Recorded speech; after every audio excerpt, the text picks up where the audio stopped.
Salam Indonesia. Anda menyaksikan berita terkini bersama saya Arna Suputra. Pemirsa, pejuang Taliban yang telah mengalami kemajuan di Afghanistan semakin memperburuk status kebebasan pers di negara tersebut. Salah satu stasiun radio lokal, Now Bahar, bahkan diduga mulai menyiarkan program-program propaganda Taliban.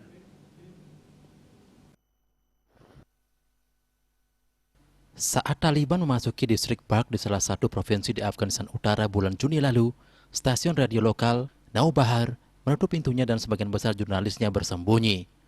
Beberapa hari kemudian stasiun tersebut mulai mengudara lagi, namun programnya berbeda. Alih-alih dengan susunan program seperti biasa, Now Bahar memainkan lagu-lagu dan program-program Islam yang diproduksi oleh Taliban.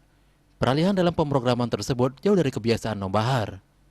Stasiun ini dimulai di Provinsi Utara pada tahun 2004. Mereka menyiarkan berita dan hiburan dalam bahasa Dari dan Pashto.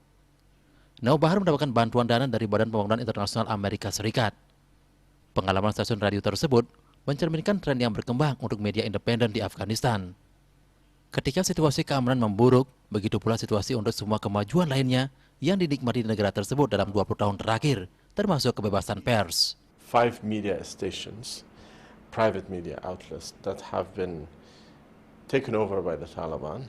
Najib Sarifi, Presiden Komite Keamanan Jurnalis Afghanistan yang memantau ancaman terhadap media mengatakan, hampir 50 jurnalis di wilayah yang baru dikuasai Taliban terpaksa pergi atau dievakuasi dalam beberapa pekan terakhir karena takut akan keselamatan jiwa mereka. Lebih dari 20 saluran media. Untuk mencegah penyebaran COVID-19, ingat pesan ibu, selalu terapkan 3M, wajib memakai masker, wajib mencuci tangan, dan wajib menjaga jarak, serta wajib menghindari kerumunan.